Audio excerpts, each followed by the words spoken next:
bit. And that's because it's all a little bit more predictable for these teams. They know exactly how to play out a very central zone. They did exactly that. And also, I think you're starting to see a couple of these teams that have had slow starts just start to back on off a little bit, meaning that kills are going to be a bit more sparse on the board. But see, that's not what needs to happen. Backing off when you're already down, in my opinion, is not the play. Not mine neither, but it is a thing that happens to teams that suddenly lose confidence here on LAN. Well, losing confidence is definitely, I think, the death spiral for a lot of rosters out there. You've got to maintain that confidence even when things are not going well. Let's take a look at our standings, recap you, and get you caught up to speed as we load up for game number 4. At the top is Community. We've gassed this roster up of Dongi, Rational, and Scum so many times at this point, 42 eliminations. Now imagine if they were getting top 5 each and every time. Who knows how high they would be, but the point is they are where they are because they are a stellar team. Team Falcons, though, Gio, they are tearing it up. Biffle, Ahsoka, and Shifty. This is their tournament to lose. Currently second place, 3 more games to go. How high can they go?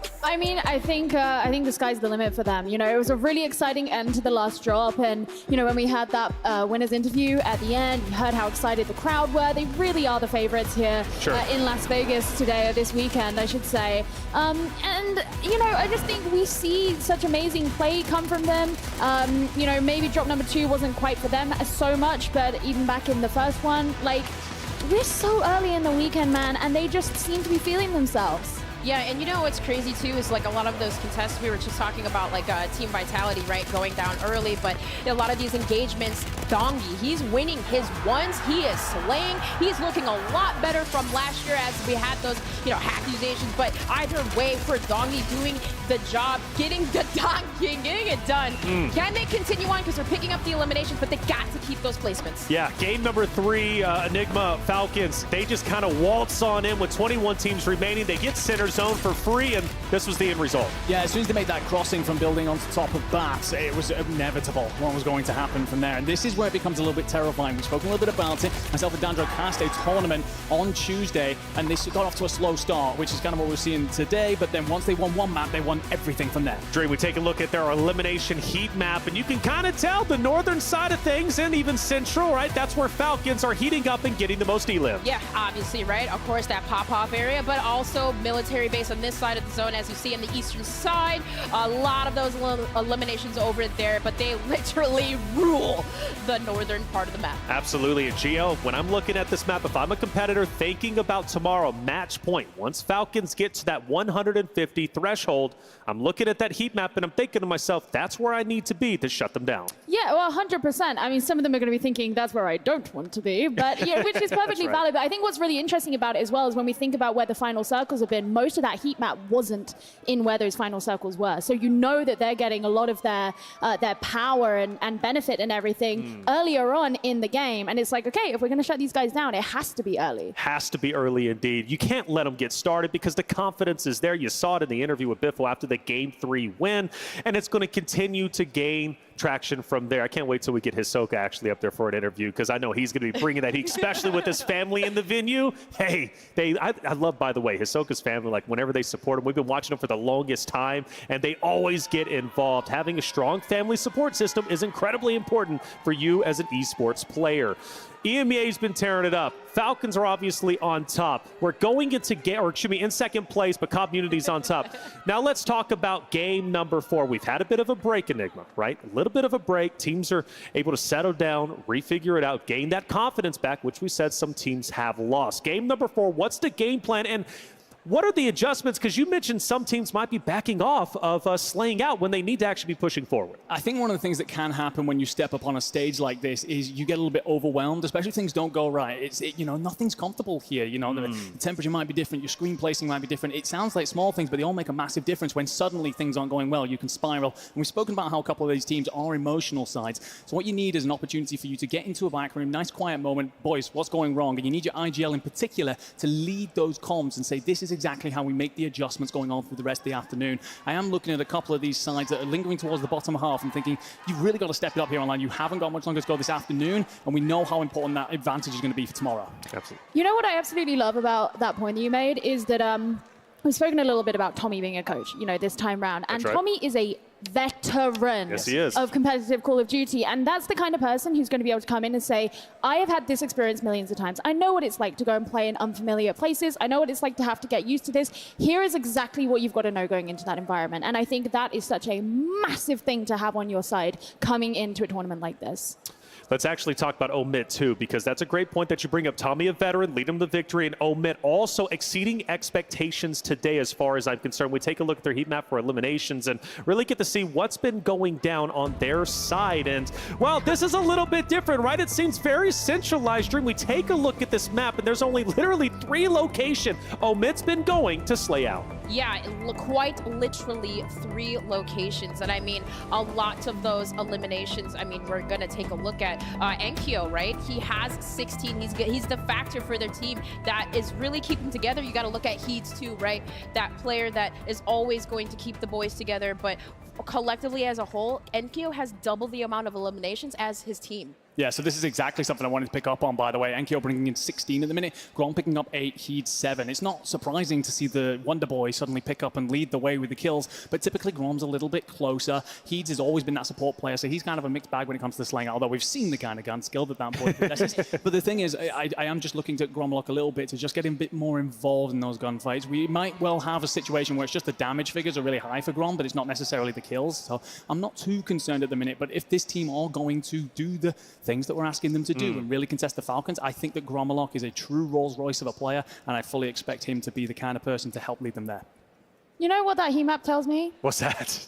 Teams need to force these guys to rotate. How many rotations did you see in that heat map? That's right, none. 0. Yeah. So, okay, if them picking a spot and staying there is working so well for them, it's almost like rotations might be the way to find a weakness. It might be. Force them out, right? If you're not, but it's a bit scary too, especially with Enkyo like slaying out as much as he has, Gromma like going as big as he has. By the way, it's 100% easier said than done, but that's why I'm here and not that. That's 100% right, because we can talk about it, but we can't execute it because we're just not good enough at the game. I can't speak for Dream, of course, but hey, listen, you guys got to stop piping me up. I haven't been playing as much. All right, I'm here. I'm a little washed. I play it. But hey, we're coming in hot next year. Don't you worry. I might start competing. Hey, you heard it here first. You might start competing. I love that. I do. Let's take a look at our highlights from the first 3 maps, specifically the winning moments. I mean, it has been kind of a mixed bag for competitors and winners, I should say. Game number 1 was exciting, though. Again, B-Mark, JTech Sly taking the first victory. Dream.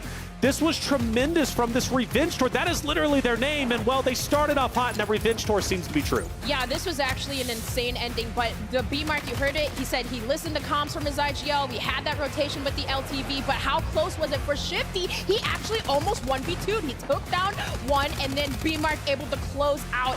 That was just perfect supply from them, but holding that consistency, that's the hardest thing to do, but they did set the tone. All right, game number 2, we watched Omit absolutely tear it up, and this is where we started getting excited, Gio, because it's like, wow, Omit, they're looking great, they're looking confident, the young gun in Enkyo is tearing it up. Yeah, you bring a guy in who's never played on LAN, and he just tears it up like that, and it's like, you were just born for this, man. That's right. And I love it. I love it when that happens, because I feel like when you have that young blood come into a game and they're so good, they're just riled by the idea of playing in front of all these people and really showing up for themselves and their team, and you can see what happens when that's the case. It's funny actually about Enkyo, because a couple of days ago I tweeted out the stats about who's the top slayers in the MEA. Obviously Enkyo leading the way. And I had a friend who I've known for years, he's in the CDL space, and he messaged me going, nah, that guy's cheating, that guy's not, he's not good enough, not at all.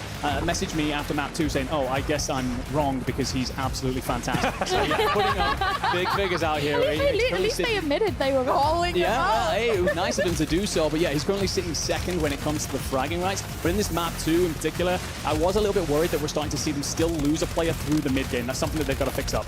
In game number 3, we witnessed a wonderful finish. Actually, it was great to see Destroy and his team come onto the screen and perform as well as they did with the top 4 finish. Granted, they were finished off in 3rd, but then ultimately it was Team Falcons against Team Zach. Falcons had the high ground. Zach was down low, and, well, we all know how it ended. Fortunately for Zach, he gets ganged up on by all three of the Falcons members. They take him out, and it was Falcons who get the victory, ultimately putting them in second place when it comes to the standings. The overall eliminations, you can see, again, those 3 hotspots. And funny enough, when we talk about Omit, it looks like those 3 hotspots is exactly where they've been slaying out. So, Gio, I agree. Get them to rotate out, because if you could do that, Omit might be slowed down just a little bit. 3 more games to go for earning points for match point tomorrow. Who will end up in first place? Right now it's Community, followed by Falcons, and on down the list. But with 3 more games, anything can happen. We've had a break, a little bit of a reset. Now it's time to get back to work, so let's do it. Let's head into game number 4. Spider Tiff Ghost, take it away. Thank you so much, Taylor Reflections Noble. Man, we are here. It is the second half of the day in Vegas, and I am so excited to be back in the booth with you, Tiff. Now, I gotta say, our top 3 teams, I did a Twitter poll, and I said, who are gonna be the top 5 at the end of day 1? These 3 teams, Omit EU, Falcons, Community, everyone said these 3 teams. There was a couple other in the mix that are not here, Team Aiden in particular, who's a little bit outside of that, but these 3 teams, everybody expected to perform well, and they are. Yeah, well, I love that you're already mentioning Team Aiden, right? It wouldn't be a LAN if they don't have a couple hurdles that they have to get through. And now that we've already gotten one of those out of the way, this is where we can start on kind of that vengeance, right? A second half of the series that needs to be ginormous to make sure you can secure as many of those advanced starting points. But one team that I just don't feel like is getting enough love is that Team Echo roster, right? Yeah. They are just outside the top 5, and they are doing something so magnificently well towards that beginning of the games to secure a lot of those eliminations that give them a chokehold on the leaderboard. Yeah, it's a great shout, and I think actually the most recent update, I think they did jump all the way to 4th place, so talk about some slayers. We've got to take a look at this team, especially in this map. The second half of the day means we can see some new strategies. We had a big old break. These players are ready to rock and roll, and they may be changing up drop spots, so my eyes are going to high rise. Community has been winning it, and because of that, they're on top of the leaderboard. But the question is, where is their competition going to go? Our 4th map of the day, the beginning of the second half of day 1. Folks, a lot on the line. Let's drop in to map number 4.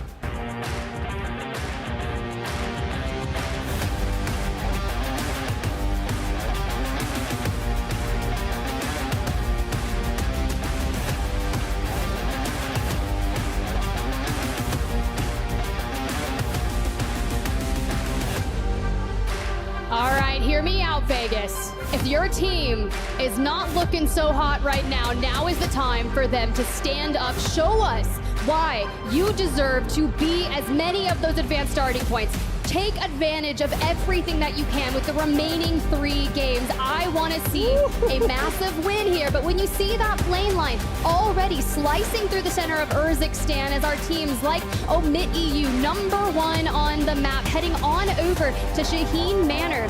And when you've got a lot of unplayable space in this circle, I can only imagine that we're going back to the east. Yeah, we are going far to the east, and as expected, ladies and gentlemen, we've got a wide open high rise. I can't imagine they're going to be contested, and a couple people floating and trying to stretch. And because we're able to hit high rise so fast, maybe could connect on some shots. But the question is, where is Vitality? I mean, when you go 3-0 on a drop spot, or 0-3 rather, if you're Vitality, you go somewhere else. So I don't know where they went, but this will provide a slower start for Community, which is frankly worse for them. They've been slaying out, winning that drop spot, and because of that, they're on top of the leaderboard. A fun conversation here is these 2 squads. They've had so much Twitter beef about this drop spot, and frankly, they're pretty much chalking each other's games. A great shot above.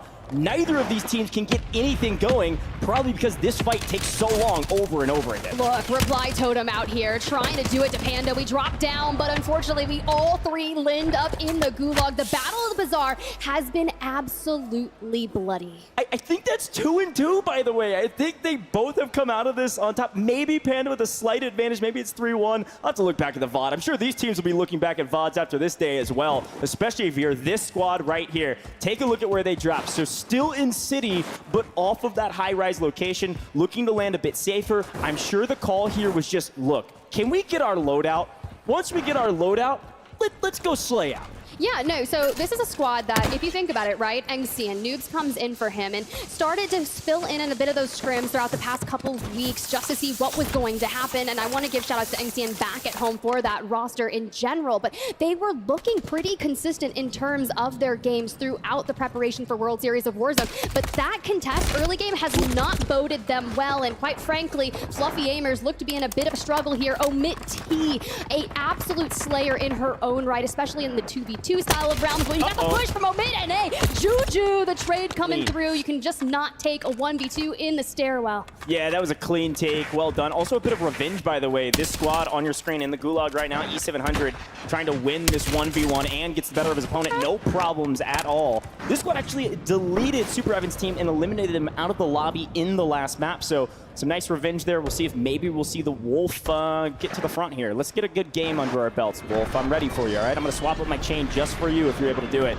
With the cargo, we go as Savvy Ultra's in trouble. You know, it's funny, Tip. This is, again, another Eastern zone.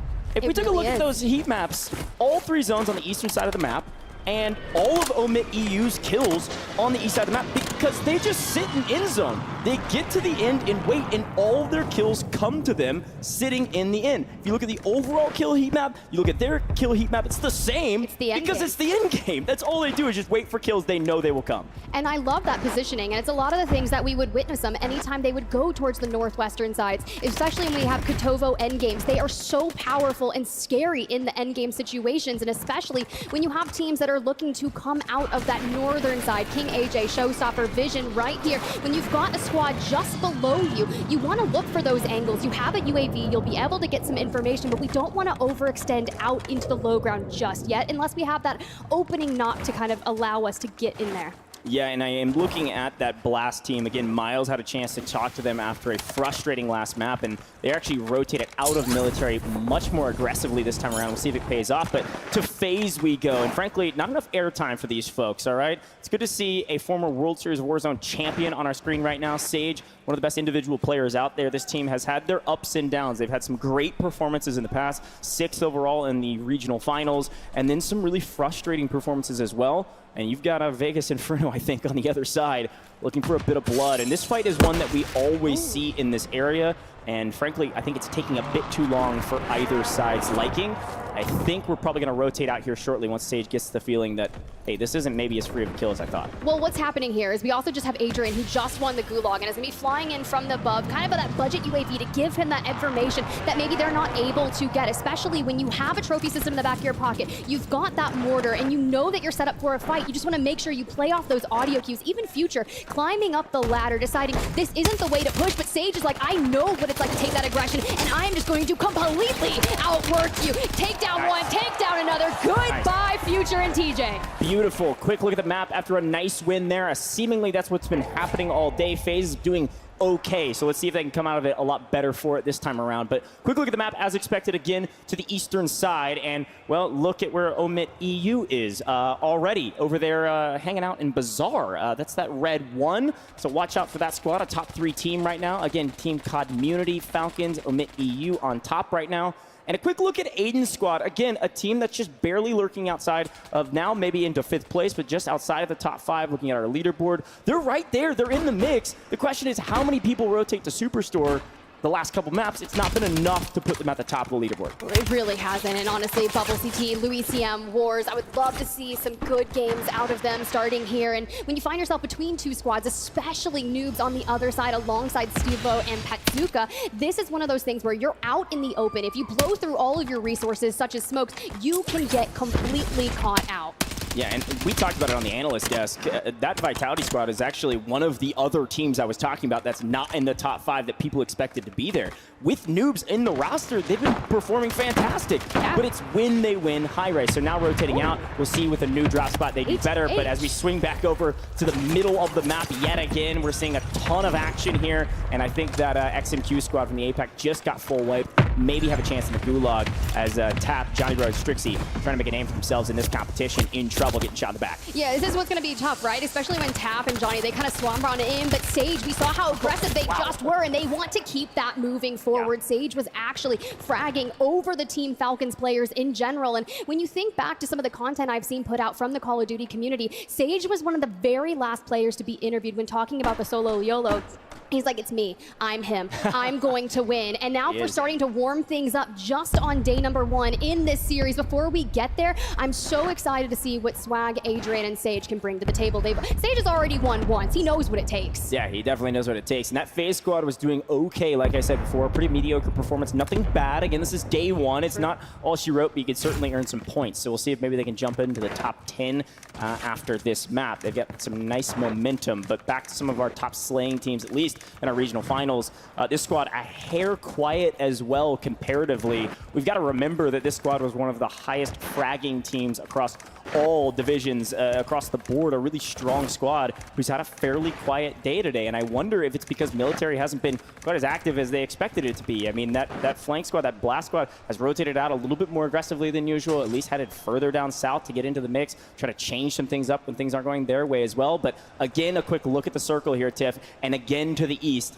This is looking all too familiar. It really is, but when you think about military base, like you were just mentioning, you do, of course, have a couple squads. You have Navi, you have FaZe Black. They're still trying to get out from the north, and we see where the Falcons have rotated in nearby that bridge. But when you think about other areas on the map and teams still trying to find good positions to claim for that endgame, Huskers, Brawlic, Jackal, the squad that, you know, has been through a lot, and anytime you throw Brawlic in the mix as well, just one of the most consistent players to pick up. I have seen crazy things out of him since the days of CDLR. Yeah, Dave Samir, CT Red right around the corner. Good call on FaZe Black, by the way. I thought they were going to hightail it down to Super. They actually turned back around and stayed in military, but to a fight we go with Dave Samir. And a lot of fans of Dave Samir on in our floor sitting over here to my left. I hear him cheering a ton for Dave Samir. Had a great interview with him. And so far, a very quiet fight right now because you just don't want to make the first mistake. Z-Dark their Slayer, but right now slaying nothing but time. This is a quagmire of a fight that's going to take a while because right now you can't give away a good position in Village. Well, let's go ahead and talk about what they've done. You know, you've got Huskers team that's kind of trying to bait, right? They have that portable buy station. They've thrown down the bouncing Bettys. We're trying to lay a trap, so if that push does occur, they'll be ready. Well, the Falcons on our screen. We're going to head down to Miles with Vegas Inferno, unfortunately dropping first. Thanks very much, guys. First and foremost, brother, get the business out of the way. That's for you. Not what you want, but how's things going so far? We're just looking to break things down. We got to make it simpler, get a loadout, and start making it to late game. Right now, we're testing different drop spots and trying to get really dialed for tomorrow for match point. I think now's the time to get stuff out of the way. I like the sound of that future. I mean, anything you've noticed so far in these games that you know, maybe game plan has gone one way, but everything in the match is going the other? I mean, we're just trying to figure shit out and take it from there. There's nothing, I don't know, we just got to lock it in. Time to lock it in. Well, man, wish you the best of luck. Thanks so much for your time. Good luck in the next one. To the cast. Thanks so much, Miles. On screen while it's all happening. Youngsters. Future, brutal. I hate it for you, but on screen right now, the Falcons in trouble, or maybe Omit NA in trouble. Talk about a storyline for the ages. A lot of back and forth between those two teams, with the Falcons able to wipe Omit NA. I think they have a gulag, but to more action we go, as per the usual. We love to see Dongi slay out. This is exactly what we expect from this squad. Hunting the edge of zone. Tip, this is two different stories of the same Warzone game. You have the community team continuing to find kill after kill after kill on the edge of zone. High risk equals reward, at least this time around. Look, I am loving what I'm seeing out of COD Unity, but the Falcons have been getting on that aggressive nature. You see the overall standings. COD Unity came into match number 4 above the Falcons, and as it stands, Team Falcons are starting to answer back. But this rotation in from COD Unity through the south, straight into their next threat. You jump back on over to that FaZe roster. Sage on 4, Adrian on 5, Team Super Evan just in the lines of their sight. This Sage, though, playing this really smart, trying to get across the road, and maybe we invest streaks, maybe we just send Adrian in from the above like a SEAL Team 6. Oh, this is going to be one that they talk about later when they're out to dinner together. Is the Super Evan squad getting wiped by Swag's team? Likely. We'll see it. There it is in the kill feed. by Super Evan. And I don't even know if he was in it. Oh, wait, Super Evan's by himself somewhere, maybe into the gulag already against Blast. Even still, team not fully eliminated technically, but the rest of your team, Super Evan, the Wolf, you got to be a lone wolf on the map apparently somewhere and try to regain it. I wish you good luck, my friend. It's going to be very difficult with 64 players still on this map. And further east we go, and a little bit more northern, heading out of Bazaar and up to the new zone. It does look like that FLS squad is still alive. We're going to take a look at this gulag too, because we'll see as Evan gets wiped, by the way. This is a must-win gulag. If you want to keep your life on this map, will you beat King AJ? We got 1 HP in a dream. Who's going to win it? It's going to be Otterize. A couple missed shots, and then the execution. Somehow, some way, that Team Super Evan is still in this map, barely. As we take a look to our left-hand corner of our screen, Omit NA, that is a full wipe on them from what I understand. I believe they are out of this lobby. Heartbreaking, a squad that can perform to the highest of standards, but I just haven't seen it yet, and I know that we do have more games for them. But for that Team COD community, they're still rotating in. We just passed Bazaar. We're working our way into farms where, if you think about a rotation, we are actually mirroring that Vitality and the Omit EU squad. And the cost of being so far out into the open and neighboring that out of bounds line is kind of scary, because one person just needs to lay wind of you and they will be absolutely able to decimate you. Yeah, this is such a fun fight we're about to see potentially. Could see a third party here, Omit EU. We know their game. They get to end game and then find the kills. Now, they're finding them. Everyone wants to come to this direction, and they go, well, there's nobody here. We're free. There's nobody behind us in this pipe. Oh, sorry. Inkyo, one of our top fraggers today, finding 5, almost 6 in that one, with one of the best spots in farms right now. If it pulls to the south side where they are right now, this will be a win for Omit EU. There's still a lot of ground to make up, and you've got to check your flank. A lot of teams are going to want this spot, but with the signal flare in the sky that they are there, it's going to be a lot more difficult to take. Yeah, look, their ability to predict where this is going, you know they've spent a lot of time VOD reviewing and trying to relay that information and grab all of that, but Sage, the hyper-aggressive, we don't get fooled here, and we preemptively start that self-res and get the tap so we can preserve that. And I love what I'm seeing out of them, but keep an eye on squad number 23. They decided to kind of poke just at them, but we start going back up north. Little Mario has to fight someone else, and I couldn't be remiss to say that this squad is going to get involved in this, or we focus on our rotation to get around all of this. A Little Mario getting into the mix, got through in the LCQs, picked up Leonard for the LCQs, and Leonard goes, man, I gotta like ask for time off of my day job, and then makes it here to LAN. Excited to see this team maybe put up some better scores the rest of the day, try to earn some points for tomorrow. But you've got FaZe on the other side, and they are hot right now, and unfortunately for you, I would not want to go up against a hot FaZe team. Yes, they are hot and cold, but when they are hot, this team is dominant. Watch out for Adrian, Sage, and Swag already on pushing probably 15+ kills. I think just Sage and Adrian together have 13. If Swag has any, this is a fantastic game for FaZe, and it's what they needed to get right back into the mix in top 10. Exactly, and when you're sitting with a 1.4x multiplier and this many eliminations already, and you say, I want the rotation before I want those eliminations, but look who is back, right? Huskers, after taking a lot of damage from that Omit EU roster, is trying to put the pain down onto Sage, burning alive, dancing around, ultimately falls. Adrian's health's really low. We need the self-res to come through, and we need a clutch by Swag.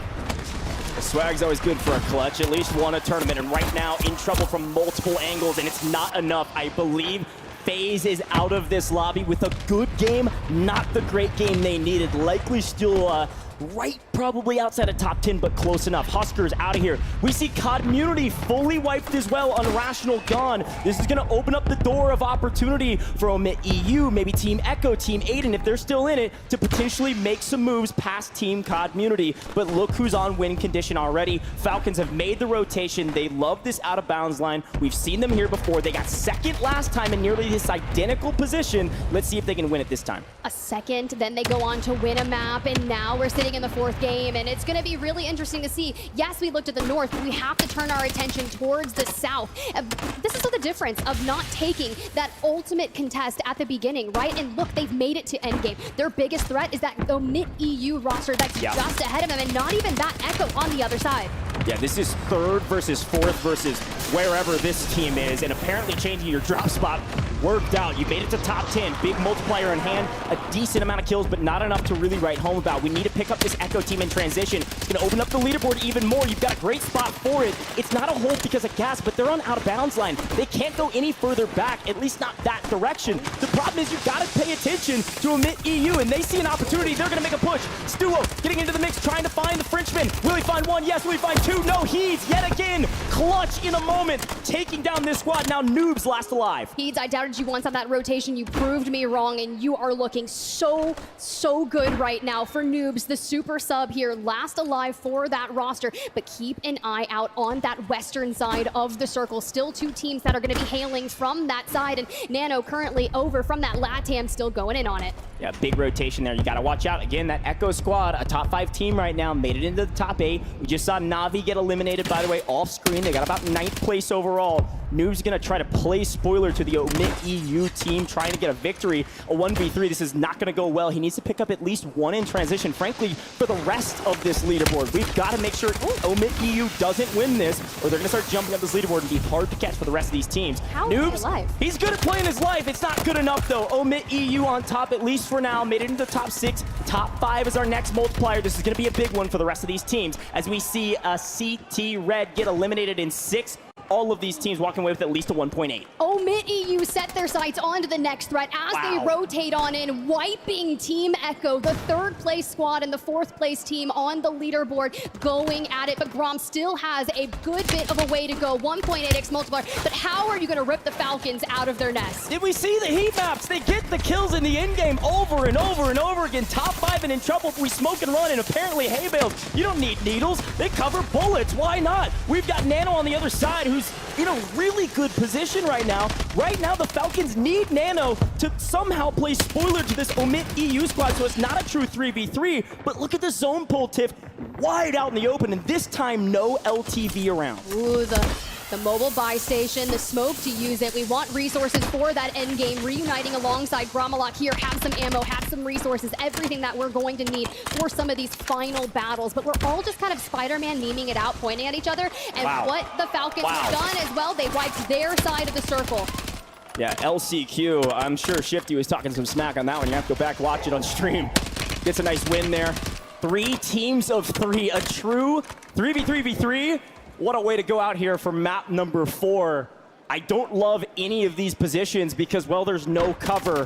The question is who makes the first move and who makes the first mistake. It does look like the Falcons have the high ground. They do technically have zone. They want to make a move here. Ahsoka is probably playing on out of bounds line. Does make a move over to Inkyo and gets cleanup. An advantage to the side of the Falcons in a really good position to win this. I'm just going to try to find kills off the left-hand side. These are all worth 1.8, folks. These are huge. Now at 2v2v3, the Falcons on high ground. The Falcons likely winning this one. The question is how many kills they pick up in this final fight. Wait, with the PDS play from Heeds and Gromalok, and Falcons descend from above straight on to Nano. This is going to come down to the Falcons and Omit EU. Keep an eye on Biffle right now, especially with Gromalok going down to the sights setting. In the sky we go. The Falcons on top, and we can see it in the top right-hand corner of our screens. Those score tallies going up and up and up, and we've lost one. It does look like Gromalok was able to find Shifty. This one is not over yet, but the question is how long can you remain in the gas? Probably not very long. One more goes down, a 2v1, and how about off the heady? Falcons on top, back to back with a lot to say. Well done, Falcons. We knew it was going to be happening at some point in this tournament. Apparently, it is right now.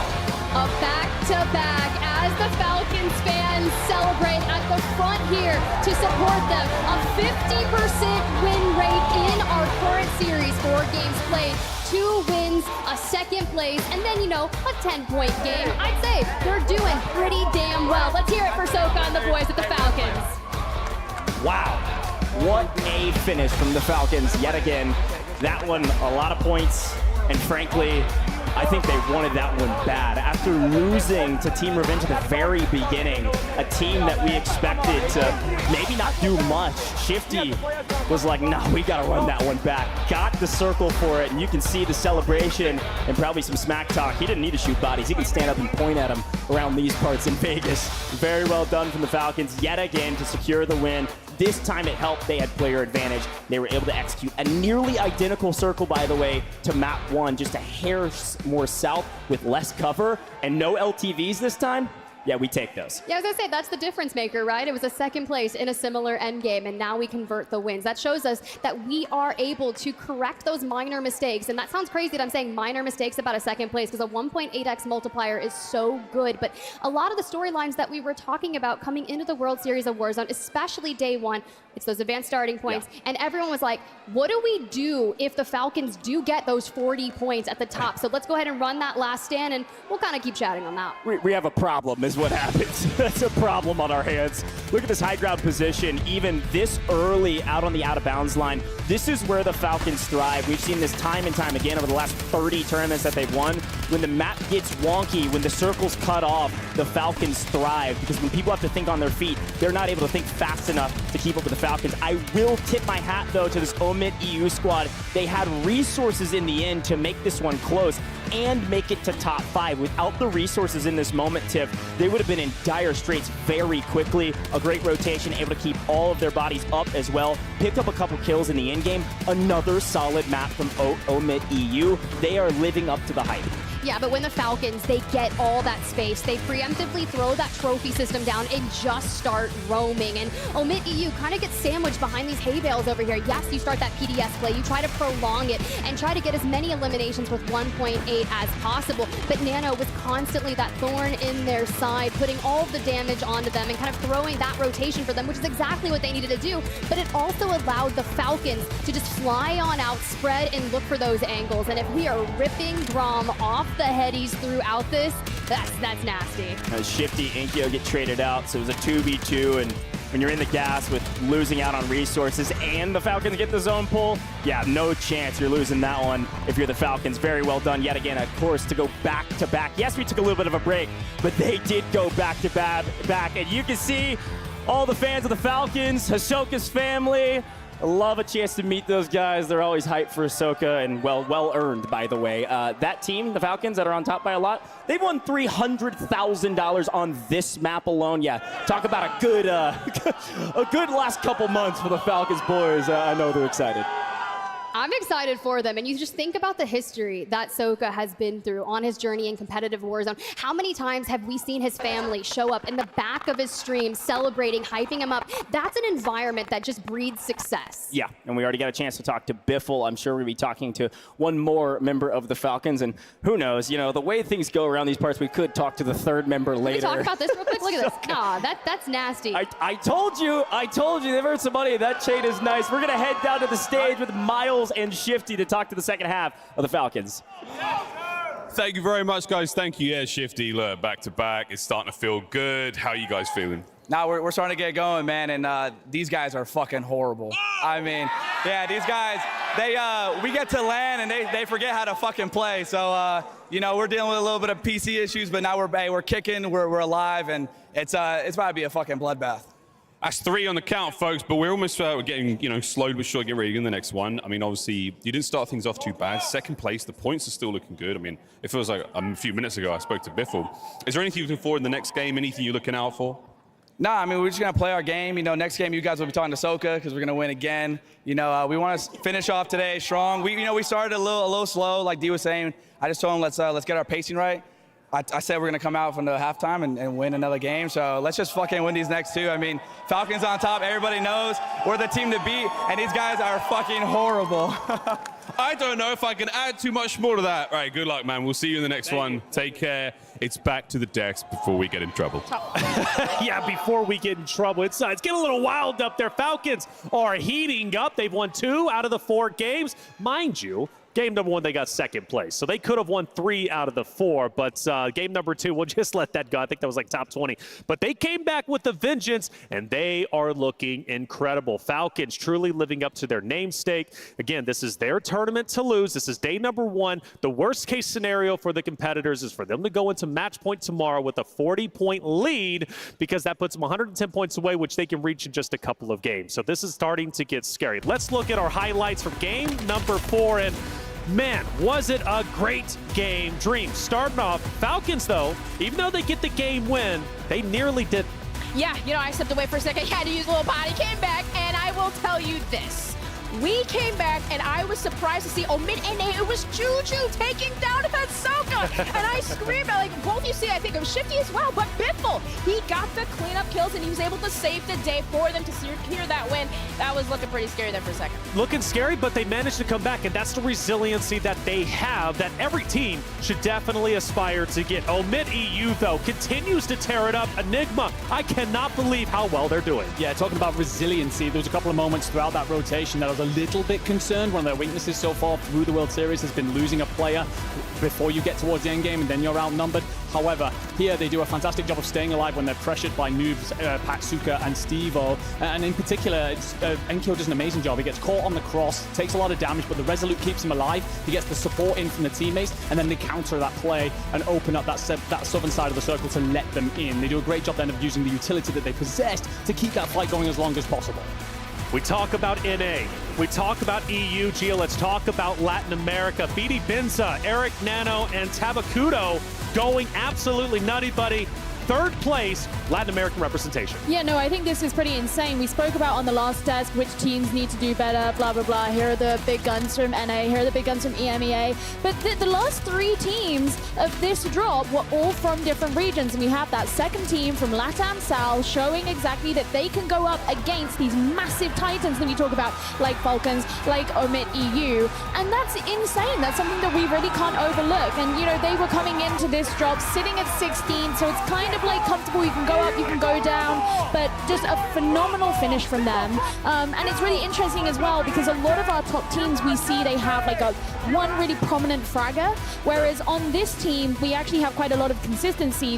The 2 top fraggers on the team were both sitting at the same number of kills coming into this drop. So it's just really impressive from them. And when you're from one of the quote-unquote smaller regions and you're going up against these 2 teams, that's right. Yeah, exactly. Final circle is nuts. It is nuts, and it's such a heavy burden, isn't it, right? To be Latin American South, everybody's talking about EU, everybody's talking about NA, but man, LATAM teams, they're still in there. BD Benza, shout out to them. Like I said, third place, we'll see how far they can continue to go. Yeah, and you know, for them only having 2 spots, it's amazing, of course, to be here, but I do agree, of course, with what Amir said. They need more spots. It's really awesome to see just new talent coming in every single year. That's exactly what the World Series of Warzone provides. Man, so what? Biffle last game. All the other teams suck, right? So okay, I just want to make sure. And then Shifty, and I quote, they are terrible. Hey, gotta maintain my job. He can say what he wants. I really can't up here. But they are terrible. Again, just letting the competition know what they're about. But even though he says that as a competitor, let me kind of taper that off just a little bit. The teams really are doing very well to challenge that of Team Falcons. Again, I go back to Omid EU, who've just been absolutely stellar. Inkyo has just been out of this world, owning the moment on his first ever LAN events. Gramalok's been there. Heeds as well. I have been absolutely blown away by their performance. And now I finally question, because I was like, Fnatic is the team going into global finals to challenge that of Falcons. Obviously, Fnatic's not here now, okay? They are in certain portions and pieces, but they're not represented as Fnatic as a trio. Now you have Omid EU, and that excites me. I'm like, this might be the trio to maybe dethrone the Falcons, right? To maybe challenge them and knock them off their pedestal. May not happen today, but tomorrow I'm going to be on the lookout for them. Let's look at our heat map for game number 4. Let's see if things shifted around Enigma. There is a lot of action all around the map. There is, and it's interesting to think about where we end up with the end zone off towards the east there. I'm not surprised to see so much heat through the middle of the map because those teams that play out through the west are having to make the crossing and you end up just getting picked up through. However, I'm surprised to see there's actually a bit more red off towards the west side than the east. I mean, particularly when you're talking about the Seaport Bridge region or maybe even towards that northwestern side of the city. Looks like there's quite a bit of action there. So whether or not that's just teams being picked up on rotation or a lot of those landing on POIs, fights going back and forth, I think that is definitely an interesting look at a zone that was quite frankly on the opposite side of the map. Yeah, I was curious too, because that's exactly what that says, right? A lot of these teams are like, okay, we're on the bottom half of the leaderboards. We want to catch up a little bit. Let's just go ahead and go for those early game engagements. And that's obviously, as you can see, where a lot of those fights are happening. So picking up those early eliminations and then, of course, being able to get the placement. So those rotations towards the east side of the map, that's where it's going to be. I kind of love that though, because I love seeing the teams are getting a little bit more active rather than more passive. You don't want to see teams starting to shy away from those sorts of engagements, and especially when you do have a circle that's going off to one side of the map, you are going to face things like, you know, more rotations and stuff, because there will be teams who have gambled on the other side of the map, or they have their preferred landing spots which are on the other side of the map. Sure. So you're going to end up with a lot of rotations, and it's like, yeah, if you've got to face them, then shoot them up. And let's not forget, we had a long break, right, from game 3 to game 4. A lot of time to kind of rethink the strategies, and that dropped, right? That heat map showed us, well, teams were willing to go outside of their comfort zone because they need to make some changes, especially if they're outside the top 10 list. Hey, 4 games down, 2 more to go to determine how the points are going to look going into tomorrow's match point. To leave you off, we got Season 6 coming. Let's see what's in store for us.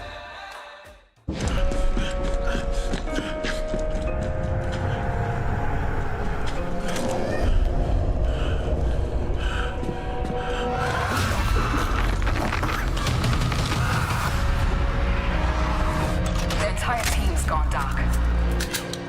We'll split up. There may still be survivors. Let's move.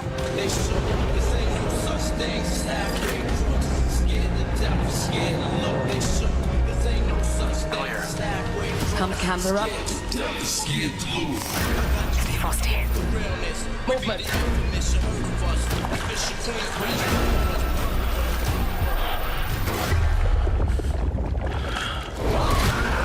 Rocket, come in. Enemy movement. Also spotted. Does anyone have eyes on him? Report.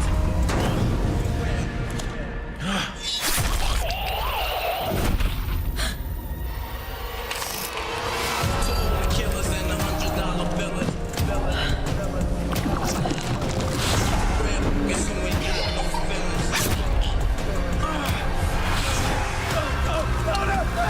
Everyone fall back! Repeat, fall back!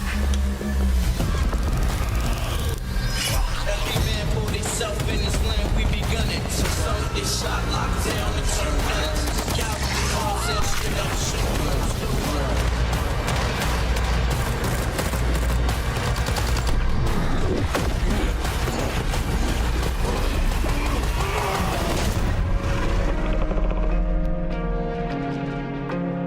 Does anyone read me?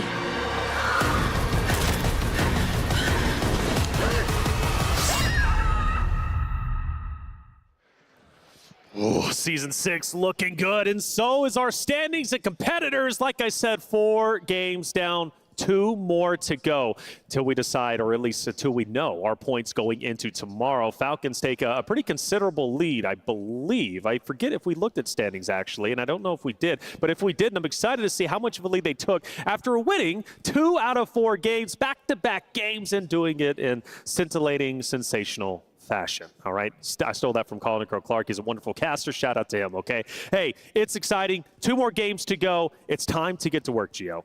With 2 games remaining, if you want to earn your points going into tomorrow, you don't have that many more chances. No, you have to kill. Yes, just straight up. Great analysis, Gio. I'm not going against her. Honestly, I think that today, if you are one of the teams that's struggling, you're getting a free pass, basically. Yes, it is important that you pick up the 40-point advantage for tomorrow, but I think if you're one of those squads that's struggling, you've come into LAN, you weren't aware maybe of where other teams were landing on you in various POIs and stuff like that, you've now got the opportunity to go away and make those adjustments ahead of tomorrow invaluable for several of these squads, because we have seen a couple of teams underperform a little bit, and you can then regroup, get back on, go, look, it was one bad day, we've all been there, we've all had an off day, but we can go into tomorrow with some heat and with some fixes. That's right, heat and fixes. And I want to talk about, again, two Titans. You got Falcons, who should be in first place, Omit EU, who's challenging them. Realistically, how does Omit EU shut the Falcons down if they're not directly challenging them? I mean, I think you just got to keep doing what they're doing, honestly. Like, they're playing beautifully so far. Like, yes, the Falcons have gone back-to-back. Sure, they're playing really, really great. But for some of those endgame zones and scenarios, it's a little bit of a 50-50, honestly. And sometimes you just make the best of whatever read you try and make. I think Omit EU, if the one thing they can do is really tighten it on up. I think they are getting maybe a little bit too aggressive in those end zones and really starting to fly towards maybe fights they don't actually have to take. Really kind of focus on those placement points that you're able to snag, right? Get those eliminations that you need, and then just kind of slow it down a little bit, really lock it on in, because they're a team that if they get to be one of those final few remaining three, they can easily put themselves in a position to win a game and not let the Falcons potentially go for a hat trick. Yeah, honestly as well, I agree with Dandra on this, of course, because you've been talking a lot about, but I genuinely think that they're playing fantastic Warzone. They've been a little bit unlucky on zone polls twice. They've been in what would have been considered the power position in the second to last circle, and then it's pulled directly away from them. They're having to traverse over terrain that's usually held down, covered, etc. I mean, even on that circle there in the last game that we just had, you're edging your bets one side or the other, and you're still being squeezed north over and over again. Eventually, you're trying to, if you're Omit EU, you're thinking, well, surely it's got to pull towards us at some point. And it just doesn't. So they've been unlucky. They're doing well. Unlucky, but you can kind of put that aside, too, because it's like Falcons consistently, I should say, find zone. They just have an understanding of it, and they find a way to get in there. And I guess the way to beat them and to shut them down is to beat them to zone and shut down those hardcover POIs that they consistently lock in. Hey, Aiden is a great competitor, and today's honestly been going okay for him. We have a chance to talk to him. Miles and Aiden on stage. Thank you very much, guys. Yeah, I'm here with Aiden, man. 5th place so far. Squad's going all right. I've actually got all the boys are here. We're all headphones off, ready to go. How are we feeling? I'm feeling great, man. I hope everyone that's watching is having a good time, man. You guys make this event possible, so I'm having a great time. And you have got the loudest fans in the venue by far. How's that going? Hey, let me hear some noise, man. Let's go!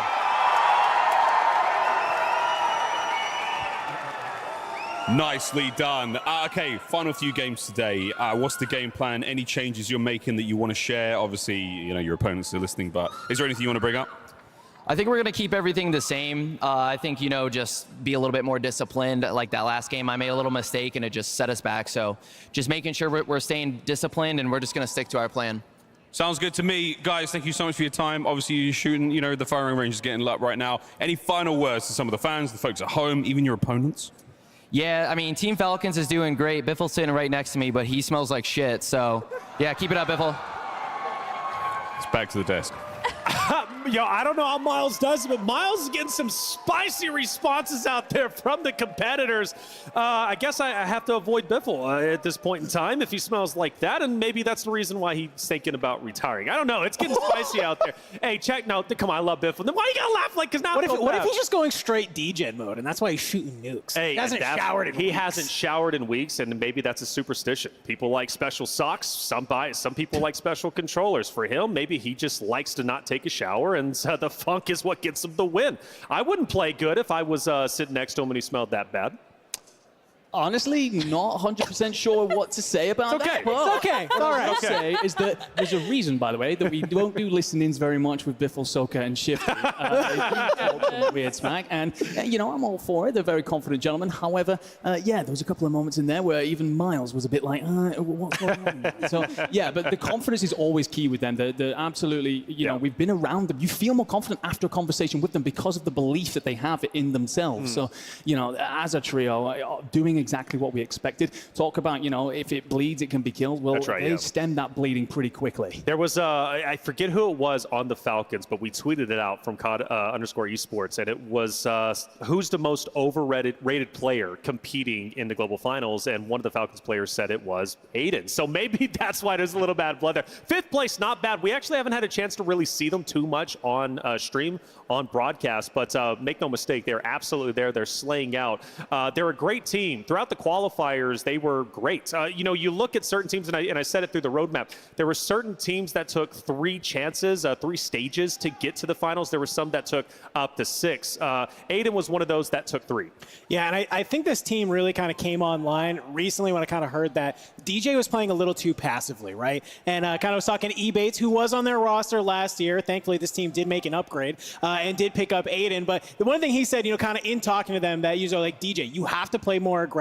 You have to get into the mix. And anybody who knows this kid knows that that is what he loves to do. That's what he succeeds at, right? Sure. Is being able to get into those gunfights. I know I was talking to Z-Man. He said one of their favorite things is like their ability to really like transform their roles depending on what's going on in the game. Like if somebody's coming back and playing a regain or something, sure, they're not afraid to let somebody maybe who has their loadout, like, all right, you have to bang out the building now. Go ahead, go for it. I'm going to play support from back here, and then we'll kind of figure it out and shuffle on in as the regain starts to happen. And I think that's like a skill that a lot of teams maybe overlook. They're so steadfast in these roles, that what they've been practicing, that they kind of forget that, like, at the end of the day, COD is COD, and it's about who can shoot their gun, right? So exactly. 3 players who can do well. Fully agreed. I think that's actually one of the reasons why you are doing so well. They do have one of those players in Heat. We've seen that he can slay out. He doesn't play that role because Enkyo's slightly better at it. But if Enkyo goes down, he's more than happy to take part in that. I mean, we saw some, quite frankly, disgusting 1v2 situations through this week, as well as earlier on today. So, you know, they do have that player that's able to fill in the gaps. It's an important thing, and I absolutely love the call out from Dandro there. Yeah, Gio, roles are important when it comes to BRs, right? But at the end of the day, you have to be a flexible player, all-around player, if you want to be successful, because there's only 3 of you. At certain points, you're going to be the last one standing. I would argue that the IGL obviously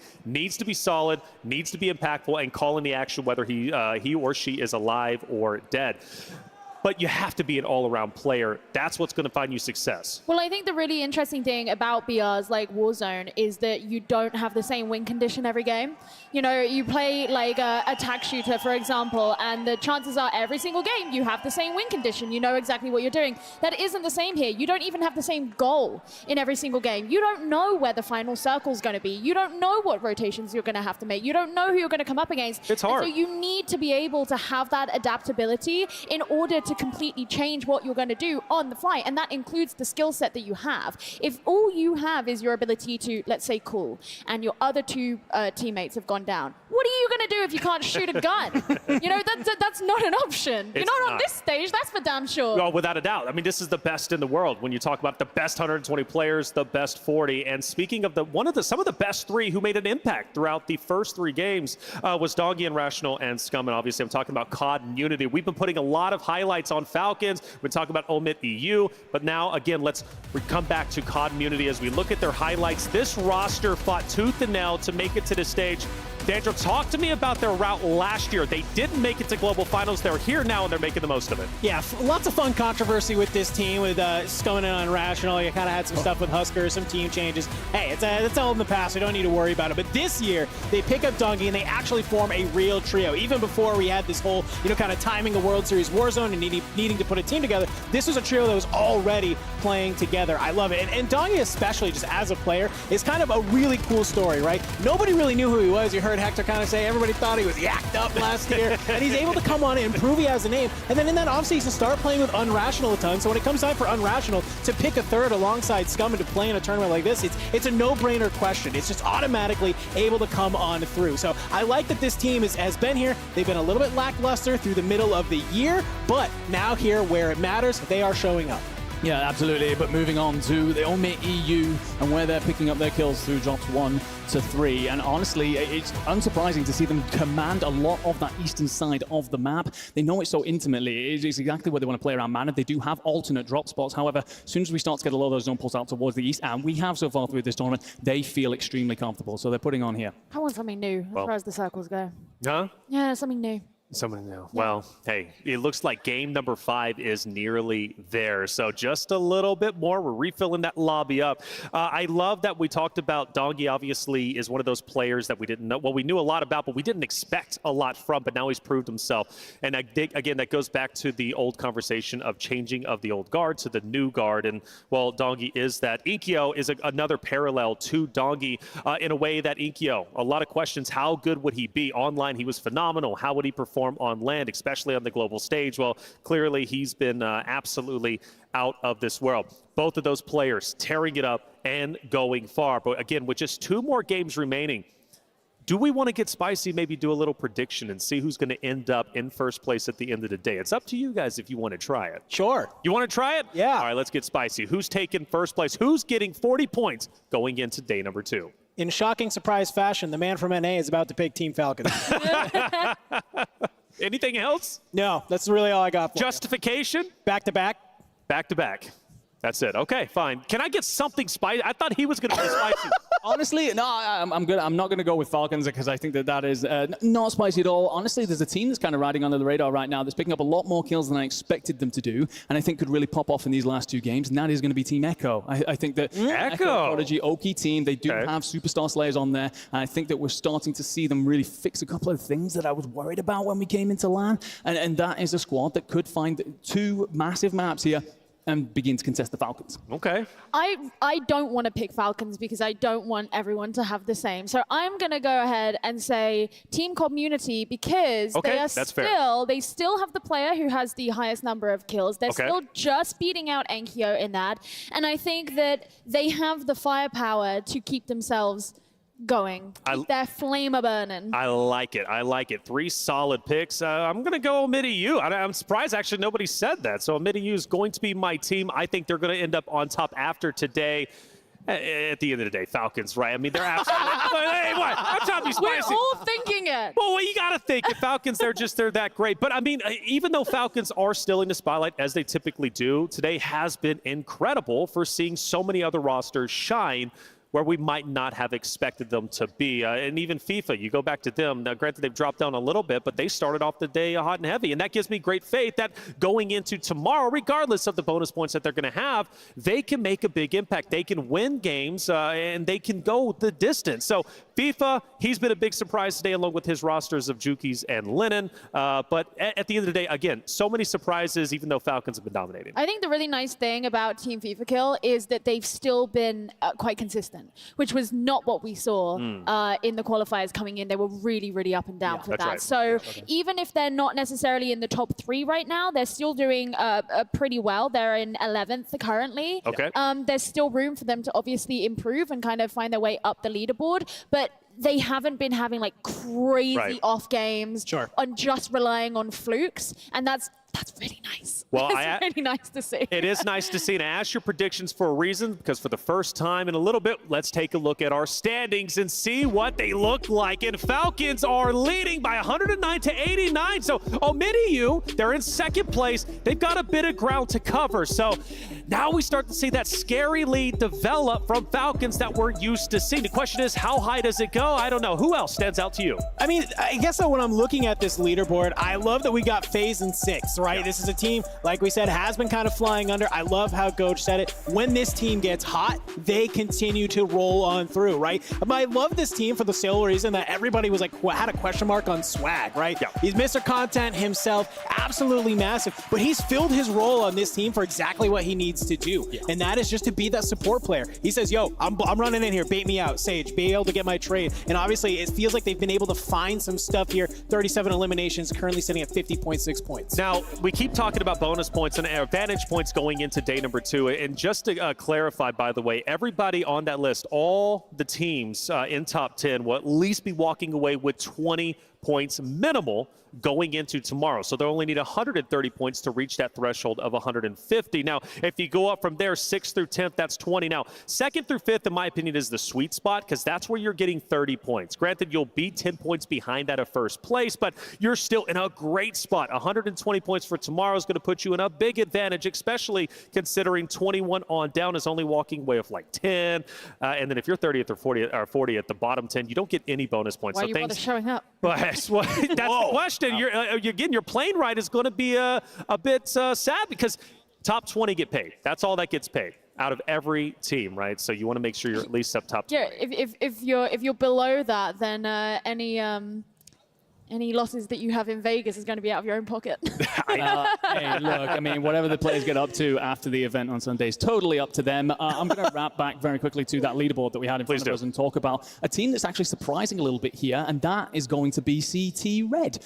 Dog, Amia, Castillo, last year they were 4th, if I remember correctly. Absolutely phenomenal trio that have been solid throughout periods of Kazakhstan, but really fallen off throughout the second half of this year. So to see them suddenly turn up online and put on like this, we saw Amir talk earlier, you know, he's got an incredible fan base, right, yes. an incredible group of friends, but also an incredible group of players as well, really putting on here. Absolutely. Well, let's take a look. We looked at standings overall. I want to see elimination leaderboard. Where do this individuals playing today currently sit? Because that is truly the tell of the stories. We look at Dongi, and we've been talking about him all day, and it's so funny because Ikyo is just below him. Those two star-studded players have truly owned the moment today, but when we think about Falcons, well, you got Shifty in 3rd, you got Biffle in 4th, you got Hisoka in 6th. No surprise that they're currently where they sit. Going down the list, though, I see Aiden, Scummin, Gromalok, right? Some familiar faces, big names. Any surprises to you? I'm looking at Echo in 5th, and the only reason this is surprising is because he's supposedly like the IGL for his team, right? He's the one trying to call the shots and trying to be able to lead the team where it goes. So to have him be at the top, not something that we don't see, right? Soka's on this board, literally one below him, but it's just not characteristic for the role that that player normally is playing. So while I love that Echo's up there, I would much rather see, you know, Prodigy and Oki right along there with him to kind of have that team be near at the top. So I love that Echo's there, but I'm waiting for the teammates to join him. No, I fully agree with that call. I think that the call with Echo is spot on because he is that IGL. He tends to play a bit more back, but clearly the one thing that they feel very strongly as a trio is that they get involved in those team fights together, and clearly he's being a big part of those. I think looking at that board in particular, I asked earlier for Gromalok to step it up a bit and be a bit more a part of the conversation, not just lean too much on Enkyo. He's doing that by breaking into the top 10. Well, again, it goes back to our points of roles, and you do have your IGL roles, but at the end of the day, you have to be able to shoot your gun. As Gio said, what's the best role that you could play? Well, just get kills, right? Go out there and slay out. And I'm available for coaching. There you go. Hey, she's available for coaching if you need. Amir getting everybody hyped up. Love this roster. They've been performing well today. Passionate group of individuals. Amir, a content creator, but also a competitor at heart. And the crowd loves this trio. We'll see how far they can continue to go, and I'm sure chat has been loving watch each and every one of them. Going back, though, to the role discussion, when you think about IGLs, at the end of the day, they're going to have to be able to shoot straight and slay out. Depending on positioning, you look at Hisoka, right, who's being that IGL. Because Falcons are setting up so early on, he's able to just frag out. I mean, because he doesn't have to focus on rotations as heavily because they're rotating early on and at times getting it for free. So your IGL then is freed up to be able to slay out whenever he needs to. Yeah, I mean, when we kind of look at that team, it's really a perfect trifecta, right? A perfect storm. I mentioned it earlier, but I kind of want to talk a little bit more in depth in it because I recently had a kind of a nice little sit-down chat with Shifty, and he kind of broke it all down for me. And he truly believes all three of those players are the best player for that role, and that is why they're so dominant. It's not that they have one person who's an absolute superstar and carrying the team. It's that Shifty believes that he can outgun anyone in this lobby, and for a good reason, right? We've seen it time and time again. And then when you have Biffle, you're kind of the number one support. You want Biffle to just basically turn off his brain in L1R1, as they like to say, right? He doesn't want to have to think about where to go or what to do. He just has to listen to his two buddies. And when you got Soka in the back pocket, who yet again also could probably gun anyone in the game, but also just has a really good mind for the game, it just creates this sort of trifecta. It's really, really hard to beat. It's a great trifecta. I mean, it's been proven 30 out of 30 odd tournaments that they've been able to win when it comes to this title. Again, you have Biffle, Shifty returning as the global champions, rolling into EWC. They end up winning that. Then granted, a little bit closer than we're used to seeing, and now they return to Hollow Grounds here in the World Series Warzone Global Finals in 2024 in Vegas, and they're looking to become champions once again. And, you know, something we really haven't hit on too much is that Dynasty conversation, all right? Talking about Dynasty, we did mention in the beginning, I know Dream touched on it, we've seen Dynasties in the past in multiplayer. We've seen Dynasties in the past in various other games, but we haven't seen a Dynasty in Warzone. Maybe TBE, but they weren't necessarily a Dynasty, but they were an incredible team. But I think at this point in time with the competition at its peak, you know, and growing each and every year, for Falcons to perform as well as they're doing, Enigma, is just something special. Yeah, absolutely. I mean, there's a lot of people that kind of come on the timeline and talk a little bit about being bored about it. We should enjoy these glory days because of the sheer dominance. It just comes from how damn good they are. That's right. And also, we always talk about dynasties in the past. It won't be long before we're talking about them as like, well, they were a great trio back then. We're onto someone new now. I think that TBE were a dynasty, but this is a whole different level of competition. We've evolved in the space, so be able to put on now, it's, you know, you look at various other games and you get dynasties in the early days, sure, that run over, but once teams start to pick up, when people come into the space, that is not an easy thing to do, but yet the Falcons are managing to deliver. I will say, though, they do have to win this event to be a dynasty, otherwise all the talk is... You have to win this event. It's imperative they win this event. If they do not, the question of Biffle retiring, does he still retire? Does he want to get back up to his glory days? Obviously, will they ever become in the conversation once again to be a dynasty roster? I don't know. I mean, they're still an incredible team. They will always be an incredible team, but a dynasty, you only cement that by winning this event and doing so in the fashion that only Falcons can do. Game number 4 is obviously done. 2 more games to go. We're going to take a quick break. When we come back, Game 5 coming your way.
All right, welcome back, everybody, to the 2024 World Series of Warzone Global Finals. This is it, right? We're talking about day 1 now, day 2 tomorrow. We will crown our second ever Global Finals champion. Who will lift that trophy in the middle of all the competitors? Who will earn the bulk of $1 million guaranteed? Well, it's up to the competitors just behind me. I'm Taylor Reflections, I'll be your host, joined by Gio, Enigma, and Dandro. Game number 5 hopefully is just around the corner. We're cleaning up some issues up on stage, so don't you worry. We'll be starting very shortly. 2 more games to go for our points leading into tomorrow. And then, of course, we have everyone's favorite, Solo Yolo. That'll be coming up. That game number 7, right? $50,000. One winner will take home that prize. Who will it be? Every year's been a little bit different. We're not going to see a back-to-back this time. Skullface isn't here, so now it's up for grabs for anybody to take. 4 games down, 2 more to go. Let's start recapping how today has unfolded, because it started off with some big surprises. And obviously for game number 1, this was our first chance to really see what these teams were about. FIFA also, right, popping off. This was a big game coming out from them. Falcons coming into second place. The conversation of how well will they do today started to slowly but surely be answered. But then our game 1 winners ended up tearing it up. And of course, I'm talking about Revenge Tour of B-Mark, J-Tech, and Slide taking over the victory. Yeah, I mean, you get a win. 7 eliminations, not a bad way to start the day. And my favorite part of that was you saw that interview with Miles and B-Mark, and you could just tell, like, he's like shaking adrenaline dump right there. Just so excited to be able to take game number 1 is a huge thing to have in your back pocket. But what we did see also in this map was just an insane amount of early aggression, right? It was very kind of curious, because we all thought we're going to be playing like molasses the entire day here today. 100%. And I'm watching that kill feed just roll on through, and I'm like, oh, everybody is actually playing hyper aggressive today. I love this. Hey, and I like it too, and it showed that these players are not playing around. They're here for a reason, and it's to win. They wanted to fill it out, and I do firmly believe, because there's 2 days of competition, they felt like, okay, we can get a bit aggressive today. If it doesn't work out, that's fine. We still have tomorrow. The championship can still be ours. So I like that. Go out there, Revenge Tour. B-Mark, we heard from him. Good-looking guy, by the way. Want to point that out, man. He works out. He's bigger than me, which makes me a bit jealous. I got to hit the gym once again, man. But B-Mark, hey, you keep tearing it up alongside that of Slide and J-Tech. We'll see how far they can continue to go. Drop 2, though, was just as fast as drop number 1. And, well, FLS, they came out, and they did have a bit of a difficult run, but they ended up coming up and taking out Falcons. This was the game that Falcons ended up finishing up in top 20, their worst game of the day. Yeah, absolutely. I think we're all a bit stunned by that, including the crowd. And after all, they don't see those kind of games. I think it was like a 9-pointer, and I think Tiff brought it up at one point. I can't remember the last time they ever had less than double digits. That's right. And in the way they were eliminated as well, I thought that Clavs and Gui FLS, I thought they did a great job there. Gui in particular, he's usually their sniper player, and he got kind of surrounded by the Falcons players, stayed alive long enough to get the support in from his teammates, and end up bringing the Falcons down. And no doubt, Falcons thought they had that gunfight won, pushed up on it, and ended up just getting absolutely smoked. And Dandro, this was the game I was talking to you offline while the game was actually taking place. COD Immunity, Unrational Scum and Dongi, how well would they be able to do? One of the things they do very well is get eliminations, but they don't get placements. But this game, they actually did fairly well. No, that was kind of the start of where I put a little faith in them, right? Sure. This is what we've seen sort of leading up to the global finals, was their ability to hit double-digit kills. They're usually actually always the team first to do it. But then my question was, how can they sort of convert that into a good placement? How can they convert that into that higher multiplier? And this was the game they were finally able to do it. They hit that large number of kills, and you saw them lock in, get to that placement where they needed to, and really come out on top. And Gio, this is where we saw, right, Omit EU, a lot of hype around them, and the hype turned out to be real as they took the victory. Yeah, and that's been something that they've been able to continue on throughout the day since this moment. But this was really that awakening, I think, on the global stage that, wow, when put in a super pressurizing position against this team that's already taken out, who are arguably the favorites, they can come out on top. They can prove how good they are, despite having this rookie who is clearly just a generational talent. That's right. And that's been continuing forward in the drops that we've had since. Heeds, Gromalonk, Inkyo, 19-year-old phenom, comes onto the stage for his first ever LAN. They win map number 2, and they continue to impress each and every one of us on the desk. Moving into game number 3. This was a fun one. Falcons return after a lackluster 20th place. We mentioned those double digits. They finished below that, but game 3 was all them. And it started, Enigma, in zone number 6, where they ended up rotating in with 21 players still remaining, or 21 teams, I should say, still remaining. They rotate in for free. They win a 3v2 at the house, and then they end up dominating. Yeah, I mean, the crossing that they made to get through the courtyard and in through Old Town, which quite frankly should have been illegal. The way they're so direct, it is ridiculous, really, that they get away with it. And as you know, Dan just said during the cast, for free, it does happen quite consistently, but it's because they're so bold. So many teams aren't expecting them to be that direct, and they essentially just go, this is the POI right now that that we need. We're just going to punch a hole straight through and take hold of it. They do a great job of seizing the building that is next to Bats, and then as soon as that zone pulls on off, they have the ability to just float on over the top because of the earlier play they've made to take that building anyway, and from there, well, it's quite simple for them. And I mean, the thing is, if you watch that back on the mini-map, it's almost like nobody wanted to play center zone, and they just go, okay, we're just going to drop 4 smokes and run straight at the building. Nobody else is in. Okay, this is fun. And then they just, from there, it's just a topple effect to the rest of it. I want to still shout out this every single time this happens. Zach going huge with basically playing the third party. Sure, you're not able to win the map off of it, but at least being able to secure your top 5, secure second, it's a great way to end the map. Great way to end the map indeed. Biffle, Hisoka, and Shifty. We had a chance to hear from Biffle during the interview with Miles, and while he said again, all the other teams suck, well, hey, that narrative probably stayed true for them, at least going into game number 4, where, of course, we had that interview with Shifty. He got a little bit wild, but that's what Shifty does. He's just a ball of energy, and all he needs is water to get there, okay? Hey, game number 4 was great for a number of different reasons. Now, granted, we did see a big recovery from Falcons. They nearly lose. It was Biffle who ended up saving the day. But Gio, one of the highlights here was another region rose up to the occasion, and it was Latin America with BD Venza. Yeah, I mean, being able to see that kind of third region in that final circle was really exciting because, you know, this was the drop that really cemented the expectations for both Falcons and Omit EU, just because, okay, we've seen them do great. They're 2 of those final 3 teams as well. And then this completely out of left field team representing one of the minor regions, you know, coming up above a number of these EMEA and NA teams that we've spoken out with great reverence, and they're just there and making life so difficult for these other 2 teams. And sure, maybe they didn't come first at the end of this drop, but I'm not even sure that matters so much. They really proved themselves on that stage. Without a doubt, they proved themselves. Omit EU also showed that they were willing to own the moment. They don't win this, but you see in the highlights, right, they were staying up as long as they possibly could. They get a top 10 finish, and I was like, wow.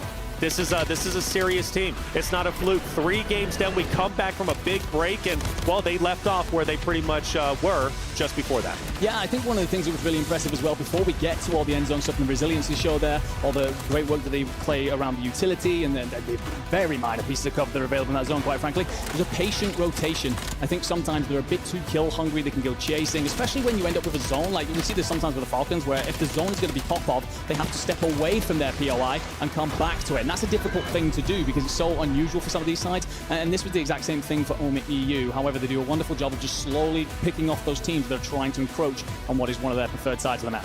There it is, game number 4, Biffle, Hisoka, and Shifty, and that leads us into our standings going into game number 5. Team Falcons currently leading the way, 109 to 89, a 30-point lead, which, again, is impactful because you think about their lead going into tomorrow, potentially 40-point lead. That's what we could be expecting. That's 4 games down. They've already reached 109. They would be 1 point away from the 150 threshold going for a win. But now for the first time, Daniel, let's take a look at 11 down through 20th and see the teams that's been struggling, right? These are the teams that need to make it up to the top 10. Yeah, I'm kind of looking at some of these sort of teams that maybe with a good last 2 couple games, they start entering the conversations, and we see kind of a lot of sort of crowd favorites, right? Looking at teams like Omit NA, I'm looking at Team FIFA Killer, looking at FaZe Black, Super Evan. These are all kind of teams that have been doing well in scrims, that have been top of the leaderboard before, but it's kind of like hit or miss. It's every once in a while. So now that they've been able to play through a couple of these games, it's like, all right, great, you're here, but you have to show out these next 2 if you want to find yourself with a larger number of advantage points. Enigma down there in 30th place, CT Black. Now, you highlighted Panda. We talked about the passion. Granted, just because they're in 30th doesn't represent that they're not going to perform well tomorrow, even over the next 2 maps. But I do remember seeing Panda in some highlight moments, but what's been going on with them? I think that they're losing that Bazaar drop. I think, quite frankly, they're chalking their game a little bit by continuing to contest Vortex, Robstar, and Blade, that Totem Reply lineup. At some point, you've just got to give that up and decide to change your strategy. Again, some teams are going to profit from having a day 1 where they can learn a couple of things. I think that's exactly the call that they've got to make to find a different POI. I mean, when we're looking on this final page here, I think the fact that we're seeing Team Wars in 34th is a massive shock. You know, I actually spoke about them really fondly earlier on. They did really, really well in EMEA in those finals. It's through the upper bracket. And Wars himself in EMEA was like the highest fragger, you know? And so the fact that they're sat this low on the leaderboard, they had an okay start to the day. Where's that gone? Where's it gone? That's the question, right? And it's scary to be where Team War's at because they're in 34th place. Now, Team Vitality, Team 35 is at the cutoff for earning day 2 advantage points. They're only going to be earning 5 from 35 and up. Everyone down from 36 to 40th. Well, they're walking away with 0 advantage points going into tomorrow. I'd much rather have 5 than 0.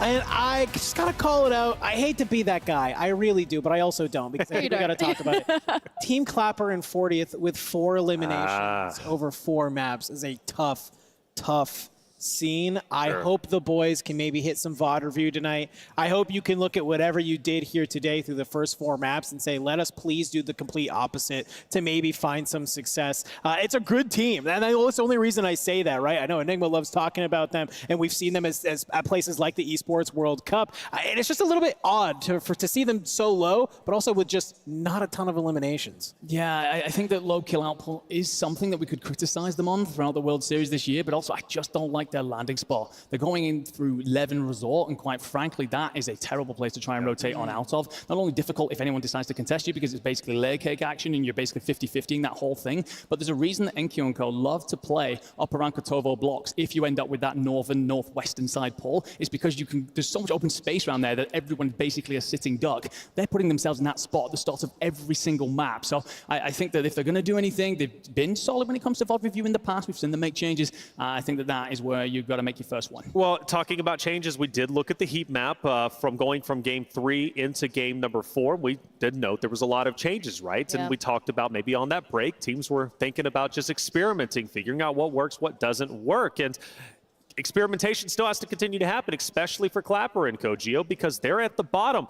Maybe they've already tried to make changes, but they're getting alpha out of every single location. If they continue to stay 11, Gio, it's a death wish. Well, I mean, they almost certainly have tried to make changes because at this level of competition, you're not necessarily going to have teams that are that stubborn that they're not going to try and change anything. Yeah. But it's just about, clearly whatever they have been trying to change hasn't been working, whether that's their landing spot. I mean, you obviously talk about they have a preferred landing spot, but like there are so many different elements that even go into this game. Are you losing out on your rotations? Are you losing in your gulags? It could be like any of these things, right? And all of those things accumulated can end up in a 4-kill situation. which is not where you want to be on the global stage. But 2 more games to maybe turn that around. Repulse, he's been incredible with pulse check throughout the venue today. He was on the desk just a little bit earlier. It was great to hear his insights. And, well, he had a chance to sit down with the Falcons and hear how they're feeling about the global finals. What's going on, guys? My name is Hector, aka Repulse, and today I will be interviewing Team Falcons. Boys, how are we feeling, man? Feeling good. Feeling ready, man. I'm excited. Feeling great. Talk to me. How did this team come together? How did this team form? Yeah, we were looking for an IGL, and I've played with this guy since Verdansk, so we just made the call, told him about the Falcons, and he joined pretty easily. Okay. D, did you have any say in this, or was it all shifty? I mean, it is definitely a team decision, so we needed an IGL that could get us that end game and close, so we thought Wsow was the best decision for that. Makes me feel confident. My teammates believe in me. There's a lot of pressure though, but pressure either makes people fold like paper, but from my point of view, it's pressure makes diamonds, baby. So let's shine. Okay. Big man over here. Okay, I like that. You feel me? All right, so let's get into some hard questions now, right? Who do you guys think is the most overrated team here? Overrated. Maybe like Huskers and them? Huskers? Yeah, I mean, they had a really bad EWC performance. I gave them their flowers there, and then they just got dead last, so it's hard to put any stock into that team right now. I don't know if there's really any like highly rated teams right now. Or maybe, I guess, where the community thinks is a really good player team, but in reality, their team is horrible. Oh my God, Breadman. I said players, specifically Breadman. Holy dude. That guy plays BR like it's like Blackout, like there's no buybacks. Come on, dude. Yeah, I guess I'll agree with that. Who, in your guys' opinion, is the worst team here? I'm gonna have to say probably Reload and the boys. I don't know about those guys, man. They just Onliners? They're onliners. They're like bedroom cheaters. So. D, who do you think is getting dead last? I don't know, maybe like FIFA? Bro, I'm telling you, their team is in shambles, bro. Shifty, which CDL player do you think you could replace instantly on a starting roster? I'm off to go big, go home. Give me Pred. Pred? Give me champ. Give me champ. Oh, this is going on Twitter. Okay. All right. So now I'm going to switch the tables on you, right? Which CDL player do you think could come and join your roster and instant click with y'all? Like replace one of us? Yeah. You can't. None of them. None of them? None of them. Not a single CDL player could come and join you guys. Give the best one. They're not touching us. Not even close. They could not replicate what these two can do, nor what I can do. Well, that kind of concludes our interview today. Some great questions, some great answers. I'm not gonna lie. I was shocked by a couple of them, but I'm curious to see what the people at home and in the stadium think. But appreciate you guys joining us, man, and looking forward to seeing you guys compete this weekend. Sir, ready. Thank you. Ready. Tell you one thing that I respect about the Falcons, they're always going to say what's on their minds, okay? And again, Repulse, he's always digging. He's always digging to create those clips and those controversies, right? What do you think about CDL versus Warzone? Who would join the mix? And ooh, that's a spicy conversation that actually Enigma is going to lead off. I'm joking. Oh, wait, I'm down. No, I'm not. I am not. Do we really want to open that can of worms? Yeah, do it. No, I don't think that direct conversation, but I think that the important thing that kind of comes from this is, that conversation goes on. A lot of it is all about your straight shooters and stuff like that. I think that Soka coming into that Falcons roster has proven something that's really important here in Warzone, and that is your most important role is your IGL. The kind of person who the other players, Dancho said it before, they don't really have to just think about things too much. You end up with someone who is able to do all of that communicating, all of that decision making for you to allow your superstar players to explode onto the stage. So I think the whole CDL v Warzone thing, whatever. I've watched Call of Duty since Black Ops 2, so yeah, same. Been around for quite a few years. But it's a case with Warzone where we show as we're evolving as a space, these IGLs and seeing that level evolve in terms of the decision making, the creative plays that happen. I mean, we saw one the other day. Aiden was watching it on stream in particular. Soka made a call in a tournament, and he even said himself, I would never have thought of that. So watching that level go up and change the dynamic of the whole way in which gunfights unfold, the way the maps played out, for me, Soka, best player on that team, best player we have here on the stage. Well, it also kind of leads into this conversation too, where not that I actually want to get into the conversation, but it's just I'm not. But it's an unspoken thing that we have, and you bring it up with people like Soka, right? Where there are these intangibles, there are the things that you cannot look at on a stat sheet that you only kind of get from that eye test, right? Sure. That a lot of Warzone players have, and that's something that I think gets overlooked. Is what is that game IQ? What is your ability to kind of manage that RNG? Because to me, what makes a good Warzone player is somebody who can take that RNG that's given to them and be able to kind of deal with it, to be adaptable, right? We look at things like zone pulls, just even loot that you get off drop, right? Somebody lands near you want to go take that fight, you get a level 4 STG, they're using a WSP9, you're like, oh, I'm absolutely gunning you right now. Yep. Even just simple things like that, right? Really can kind of make or break a lot of these teams, and just being able to make some of those reads, I think, is really important. When we look at our top teams, it's because they have these intangibles. It's not just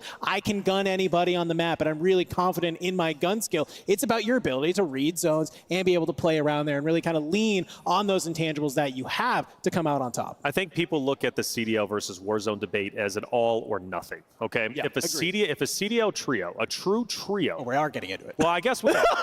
Now, I need to be very careful here because I'll end up on Reddit. And I don't want to end up on Reddit, nor do I want to end up in a viral clip. That's the worst place to end up. Like an EWC clip that we ended up seeing going viral over there, which wasn't me. But I will say this. If a true CDL trio came over and grinded like they do in the CDL, they would be successful in Warzone. Now, will they be the Falcons? Who knows, right? Because you mentioned those intangibles. But you cannot deny the skill sets from the CDL. You cannot deny the skill sets from Warzone competitors. It's two different things, right? It's apples and oranges. But at the end of the day, both have to be respected for the skill and the time and effort that they put in, okay? Bottom line, period. We've seen individual players come over from the CDL and compete, whether it be in show matches or showcase tournaments, or they come over and they genuinely want to give Warzone a shot, and they always find success, okay, without a doubt. So in my opinion, CDL versus Warzone is a crazy debate, but if you truly took a trio from CDL, they would find success. How high would they go up? Well, that's up to them, but to say that they wouldn't be able to compete with Warzone competitors is quite silly in my opinion. Well, I don't know. Listen, I don't want to like necessarily. I feel like we're being very cushy about CDL players. And listen, this is not to disrespect CDL players. I love the CDL, but the point is, the only reason we're making this comparison is because they're both Call of Duty franchises, and so the mechanics of the game are similar. Like literally, like how guns fire, how the physics works are similar, but they are fundamentally two very different games. Every single player who's come from traditional Call of Duty and gone into Warzone, and you can even make this comparison in other like shooters, who, like players who go into whatever BR, have to learn that game. They have to learn how to play that game, how that game works. You do not automatically have the Warzone EXE in your head just because you're experiencing Call of Duty. It doesn't work that way. And so, yes, the skill set in terms of understanding how the mechanics and the physics of the game works, yeah, that's going to be inbuilt there. But I don't think we need to sit here and start giving respect to CDL players who aren't even here when the best players in the world of Warzone are sat right behind us and they're showing us why they're on that stage. They're on that stage for a reason, right? Because they're the best when it comes to Warzone. And this is the World Series of Warzone Global Finals 2024. Let's hop off that subject because it's a spicy one. I agree. I didn't even want to start it, but listen, we've been talking for quite a long time up here, and we do appreciate your patience, by the way, not only in the audience, but also out there in the Twitch chat, YouTube, wherever you decide that you are watching. It seems as if and I don't want, should I say it? Is it right around the corner? Yeah, you called me out for that. Game number 5 might be right around the corner, and if it is, I'm excited to get these final 2 games going because it's going to be exhilarating. Hey, game number 5 is ready to go, so let's send it over to our caster, Spider Tiffin goes. Wow, I know Vegas is so excited to see us, and it's probably not because it's us, probably because the game's getting started, but still, I think Taylor's corner is like 7 miles away, by the way. I don't know what street he lives on, but that is crazy from Taylor. Anyways, Tiff, I'm excited to be here. We've got 2 games left. We've officially entered the end game of this tournament, at least for day 1. A lot is on the line. We've talked about this a lot. And I was just talking to some of the fans with you, and I think one of the big things we took away from that was some of these squads that you're cheering on in particular. They were talking about Cloud9. We were talking with them. They are having a tough day today, but that doesn't mean their tournament is chalked. We've still got a whole nother day tomorrow, and you're getting a ton of intel today for day 1. Exactly, because no one knew exactly what LAN was going to pan out for their rosters when you think about it, right? You can't really gain this kind of practice until you actually get here, or you had performed back in the day on London, that Copper Box Arena. It got kind of crazy, and quite frankly, I'm just excited to be kind of getting towards the point of dropping into the next map, but I do echo your sentiments there. Let me just talk about it for a second. Huskers, Breadman, some of the squads that we have really wanted to find success here. And now, guys, here in the stadium, I'm gonna need y'all to bear with me. We are gonna reset some things here. So if you want to collectively stand up and do some jumping jacks, I honestly would be right with you, but I unfortunately can't do them down. We got to stay warm. I know the players are staying warm as well. Couple quick notes, by the way. This is as expected, right? We did a big Twitter poll, and I saw top 5s, and I saw a lot of people put some names in, maybe just content creators they follow, but the people that were taking it seriously were mostly correct. And I think the big one that stands out to me is there were several people that said, no, Swag's going to be top 5 on LAN, and that FaZe team is right there into the mix. We had a chance to talk about the leaderboard, 6th place overall right now. The big one I think that is maybe a surprise to some folks that haven't been following as much is that Echo team. Yes. I know you're a big fan of this team. They're in 4th place right now, really doing well at finding kills and multipliers. It's quite interesting, right? We kind of think back into the years of Echo in general and just kind of seeing their grind. Like last year for World Series of Warzone in London, Echo played alongside Bubble and Tomsterbaum. Bubble on a different team here. And as we look at the squad standings currently now, yes, Team Falcons, they've eclipsed that triple digits. Omit EU right behind them, just 20 points. But in terms of elimination slaying powers, look at the top 4 squads here. 49 for both Omit EU and Team Echo, both hailing from that EMEA region.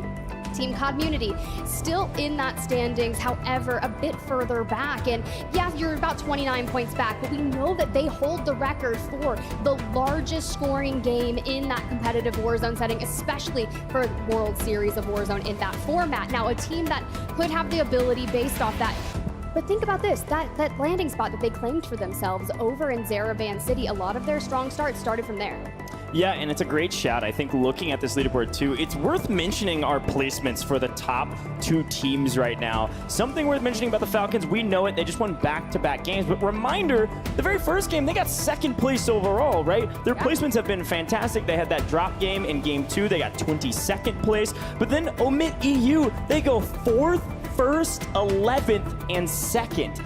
unreal stats and technically the best average placement on this board. They are averaging in 4 games 4.5 if you can take that half as a correct number. So it might round up maybe to 5th place overall in terms of average placement. Very impressive stats, very, very consistent. We've had a chance to talk over heat maps and everything in between. That squad is finding all their kills in the end game, and the other side of their coin is not really the Falcons, it's actually the team hot on their heels, which is Team Community. Doggy and Rational Scummin are finding all of their kills in transition around the map. Sure, they won their gunfights on high res, but at the end of the day, they found kills hunting the edge of zone. High risk, high reward, it's paying off as well. So both playstyles work, both playstyles in the top 5, but of course, Falcons, they're on top by a sizable margin as expected. And they're definitely letting people know it. I really do love all the sound bites and clippable moments coming from that Falcons roster. But when you talk about Omit EU and Team Community, those squads, two-thirds of both of those rosters have been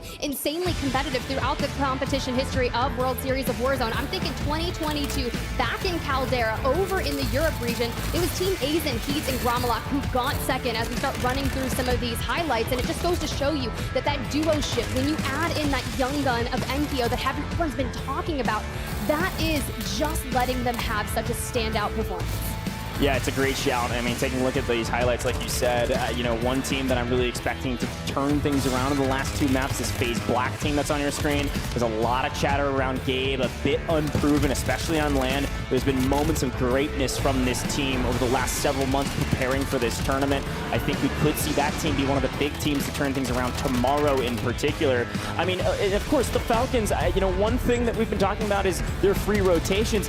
It's truly not actually free. It's just that they have one of the best IGLs in the game, if not the best IGL in the game, making the right calls at the right times. And again, it's fun to look back on the first game here and the highlights from these moments, because we know what happens. We know that Shifty's going to lose the 1v2, but the best part is that he gets revenge later and wins an almost identical spot in that last map that we just played. So very cool stuff there from the Falcons to get second, but of course, like the deaths already broke down, that Revenge Tour squad, it's a great way to start this thing off. It's just a matter of 7 times 2, 14. That's like the worst game we've seen from the Falcons, barely better than that, and they won the game. So kills are everything when it comes to Warzone competition. We all know that. Yeah, and I mean, look, we've seen so many teams focus on their rotations, looking for those mid-game engagements. And as we kind of keep on filtering through some of our game highlights here, some teams that maybe we haven't seen that much of towards the end. And it's once again, when you've got that FaZe Black roster, a lot of people expecting more from them. And then kind of also, when you have a team that's really solid at fighting, that had maybe a lackluster first map, one of the first teams to go on out, you got Clapton, you got FLS, they get mixy and they actually take out the Falcons here earlier in that respective game you were mentioning. An even team, right? Remember, think back to when she qualified for the World Series of Warzone Global LAN Finals, how massive that game was, where they were filtering around through condos over just south of Levin Resort. They had to go huge to get in, and it was like a north of a 25-point game. Yeah, and I love this look as well. I mean, we get a chance to see a lot of our competitors, of course, throughout a lot of these highlights, but again, it makes sense that our replays are mostly of the top teams, and so you see teams that maybe could have had good days, could cut down here in the mid game, but when we get to the end game, it's all about Community. Dongi, one of the best players on the map. I think we had a media piece, by the way, at the top of the show, where we asked people, or maybe it was on socials, where we asked people, and we said, which teams are going to break up? And there was a couple folks saying that Community team might break up because Dongi's so good, he might look for better opportunities. I don't know what's better than, what, top 3, 3rd place right now? I guess maybe for the Falcons? Of Biffle's last dance? Look, I don't know. We'll see. We don't know if Biffle's retiring, but if he does, whew, that Dongi pickup could be crazy. You're not wrong. That would be really interesting. But then through a mid-EU, we finally see them come out on top here in game number 2. And just the way that they've positioning themselves around the map, it's been extraordinarily well.